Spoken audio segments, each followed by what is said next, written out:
ده بقى ميدان فسقية الحمام قدام الجراند بالاس في بانكوك تايلاند.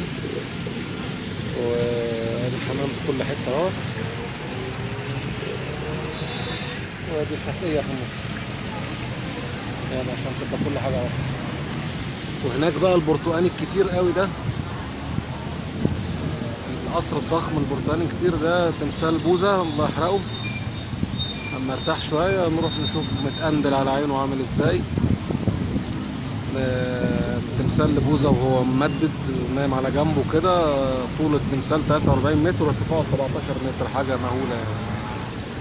ده جنب على طول الجراند بالاس اللي ورايا اهوت، اللي ملحقتش ادخله. وهنا بقى في حاجة كده اعجاز كده، هنعرف هي ايه لما نخلص، هنعرف هي ايه.